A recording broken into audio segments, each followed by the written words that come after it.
Good evening, folks. This is topic B, and it delves into hospice a lot deeper. It shows you guys a little bit into detail as to how we do things and explains it so you don't fear when your loved one is passing. So here we go. I'll read it. Many hands, light work.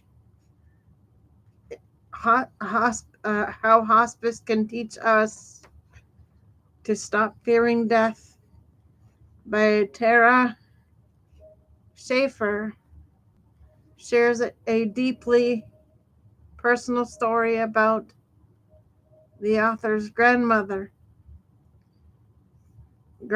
experience with hospice care.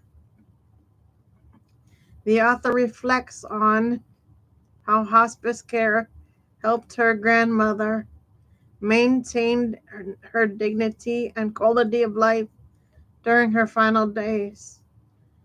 The support from family and friends and hospice workers created a comforting environment, making the process of dying less fearful and more about celebrating life.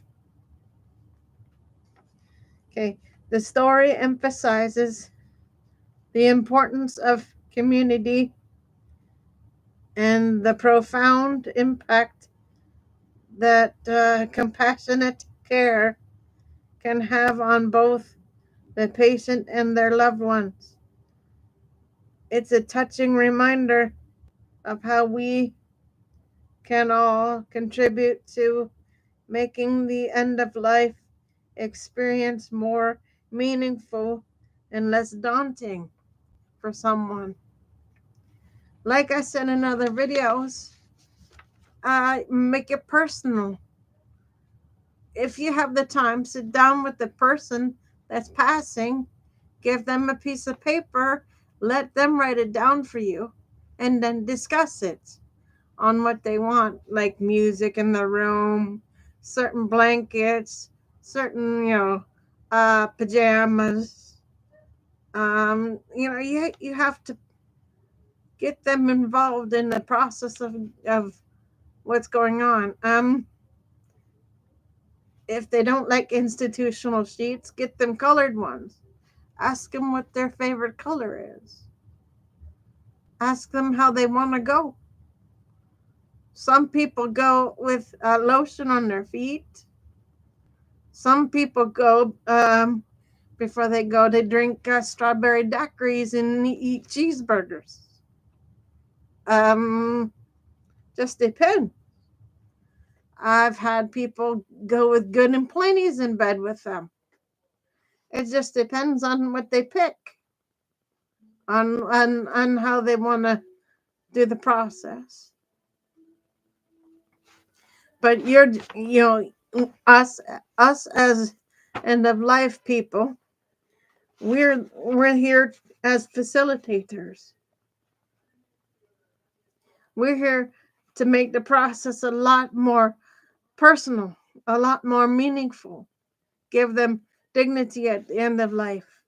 Give them a sense of purpose when we're here. It matters. That makes the process not so clinical, because that's what you don't want to do. You don't want to make it very clinical. You want to make it for them.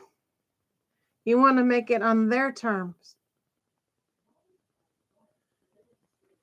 You know, if you have to bend a couple rules, if you can, do so.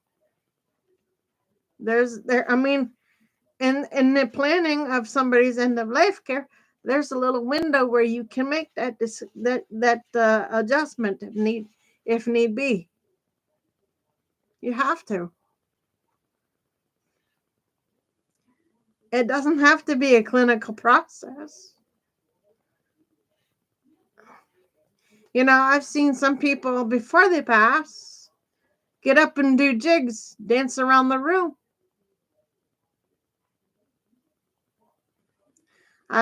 Me as an end of life person, I love to see a person with a smile on their face when they go out, which means I do their care straight down to the T. I make sure everything's done the right way, exactly how they want it done. Go out with favorite slippers. Go out with favorite music in the ears. Go out with favorite people around them. That matters also. Because if they don't see a person they want to see in the room, they get very agitated. What you don't want to see is a person agitated at the end. You really don't want to see that. You want to see them peaceful. You want to see them go with peace. You don't want to see them agitated, frustrated, because then they fight.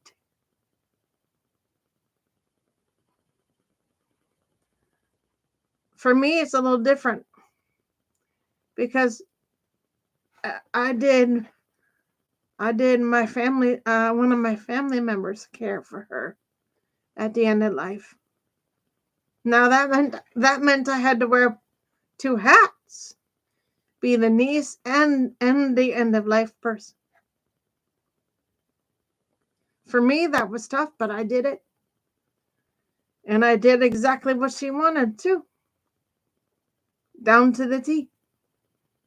She loved it. So you can make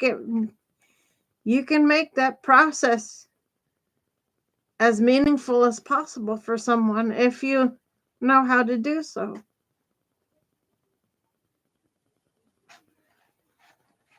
Just that I do tonight's show for that reason. Hope this helps somebody that's going through this. Like I've always said in other videos, if anybody needs anything, like question answered, or more detailed information about things I've done, leave it in the chat below for me, and I'll see what I can do about getting you answers. Folks, I really do take my job seriously for elderly care. I mean, that's what I've done all my life, and I love it. So, with that being said, I'll see everybody tomorrow for shows in the afternoon, after 4. So, for now, Gator Wellness, take care, folks.